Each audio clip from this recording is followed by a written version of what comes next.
दोस्तों स्वागत है आपका जीके टुडे के हिंदी चैनल पे। मेरा नाम सिया कुमावत है और इस वीडियो में हम बात करने वाले आखिरकार मालदीव क्यों चाहता है कि भारतीय सेना उसके छोटे से द्वीप से बाहर चली जाए।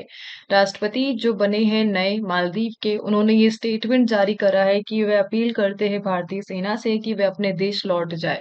इसके पीछे चीन का कनेक्शन बताया जा रहा है, जबकि केवल 70 सैनिक ही मौजूद है मालदीव में भारत की तरफ से मालदीव की सुरक्षा के लिए। आखिरकार मालदीव के नए राष्ट्रपति का ये स्टेटमेंट क्यों आया, इस बारे में हम बात करेंगे। तो देखिए, हाल ही में जो मालदीव के नए राष्ट्रपति बने हैं, जिनका नाम है मोहम्मद मुइज़्ज़ू, उन्होंने सैटरडे को भारतीय सेना को द्वीप से बाहर करने की अपील करी है। राष्ट्रपति बनते ही भारत से अपने सैनिकों को हटाने की अपील करी। राष्ट्रपति पद की शपथ लेने के बाद अपने संबोधन में उन्होंने कहा कि राष्ट्रपति पद पर होते हुए वो ये सुनिश्चित करना चाहते हैं कि अपने छोटे से द्वीप की सरजमी पर कोई भी विदेशी सैन्य उपस्थित ना हो। ये स्टेटमेंट देकर उन्होंने भारत के नई दिल्ली से अपील करी है अपने सैनिकों को वापस बुलाने के लिए। इसी दौरान केंद्रीय मंत्री किरण रिजिजू संग उन्होंने बैठक करी, जबकि दोनों देश ये भी चाहते हैं कि भारतीय सैन्य प्लेटफॉर्म का उपयोग किया जाए व्यावहारिक समाधान के लिए।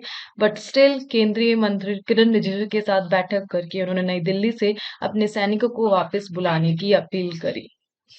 आखिरकार मोहम्मद मुइज़्ज़ी का ये स्टेटमेंट आया क्यों? देखिए, बताया जा रहा है कि जो मोहम्मद मुइज़्ज़ू है, ये चीनी समर्थक है, यानी चीन का समर्थक करते हैं।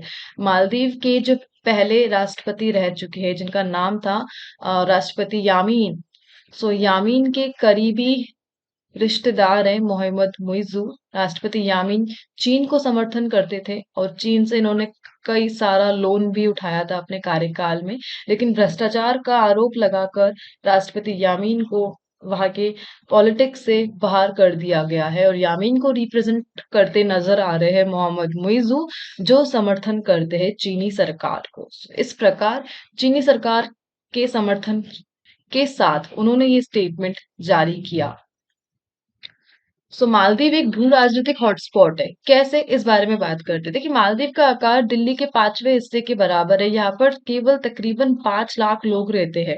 बड़ी संख्या में यहाँ पर पर्यटन होता है। पर्यटन की दृष्टिकोण से काफी इम्पोर्टेंट प्लेस है ये।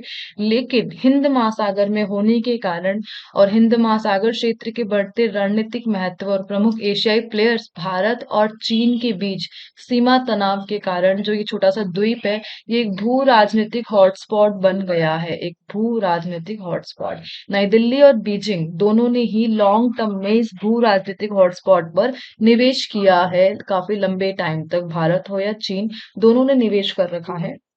और मालदीव के राष्ट्रपति ने ये भी कहा अपने स्टेटमेंट में कि वो ये चाहते हैं कि भारत और चीन दोनों के साथ मिलकर काम करे। लेकिन इस पॉलिटिक्स में उनका ये छोटा सा राष्ट्र काफी छोटा है एक भू राजनीतिक हॉटस्पॉट बनने के लिए। और यही हवाला देते हुए उन्होंने भारतीय सेना से अपील करी कि आप लोग पीछे हट जाए, अपने देश वापस लौट जाए। जबकि इसके पीछे चीनी कनेक्शन बताया जा रहा है। आखिर कैसे रिलेटेड है राष्ट्रपति चीन से, इस बारे में हम बात करते हैं। भारतीय सेना को हटाने के पीछे चीन कनेक्शन। तो देखिए, मालदीव में चीन समर्थक उम्मीदवार का राष्ट्रपति बनना भारत के लिए कितना बड़ा झटका। भारत ये पहले से ही अंदाजा लगा रहा था कि अगर मालदीव में चीन समर्थक राष्ट्रपति आएगा तो कुछ ना कुछ, किसी ना किसी तरीके से वो भारत को इफेक्ट करेगा। और उसका इफेक्ट अब आने भी लग गए हैं। भारतीय सेना को हटाने की अपील की जा रही है चीन समर्थक राष्ट्रपति द्वारा। मोहम्मद मुइज़्ज़ू और उनकी जो पार्टी है पीपुल्स नेशनल कांग्रेस, ये चीन समर्थक के रूप में देखे जाते हैं। इसका अंदाजा इससे भी लगाया जाता है कि मोहम्मद मुइज़्ज़ू और उनके पार्टी ने मोहम्मद सुली को सत्ता से हटाने के लिए चुनाव में इंडिया आउट कैंपेन का नारा किया था। इससे पहले जो राष्ट्रपति रहे थे मालदीव के, जिनका नाम था मोहम्मद सुल्हू, वो भारत समर्थक थे। भारत के साथ उनके काफी अच्छे संबंध थे और उन्हीं को हटाने के लिए इंडिया आउट कैंपेन का नारा लगाया प्रेजेंट राष्ट्रपति ने राष्ट्रपति पद के लिए।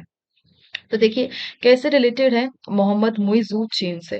तो देखिए मोहम्मद मुइज़्ज़ू जो पहले राष्ट्रपति रह चुके हैं अब्दुल यामीन उसके करीबी है। अब्दुल यामीन का कनेक्शन था चीन से जिन्होंने 2013 से 2018 तक अपने कार्यकाल के दौरान बीजिंग से भारी उधार लिया था और चीन कम्युनिस्ट पार्टी से कहा था कि अगर उनकी पार्टी चुनाव जीतती है तो वो बीजिंग के साथ मजबूत संबंध रखना चाहेंगे। सो उन्हीं का नेतृत्व करते हैं मोहम्मद मुइज़्ज़ू जो जीत चुके हैं राष्ट्रपति पद और अब वो समर्थन करेंगे चीन सरकार को और उसी का स्टेप है कि वो भारतीय सेना को चाहते हैं हटाना अपने द्वीप से। 2023 का ये स्टेप है उनका। सो चीन को समर्थन देने के लिए उनका स्टेटमेंट आया है कि भारत अपनी सेना को हटा ले। सो चीन समर्थक का ही स्टेप है, इंडिया आउट कैंपेन का ही स्टेप है ये। सो इस प्रकार भारतीय सेना को हटाने के पीछे यही रीजन बताया जा रहा है।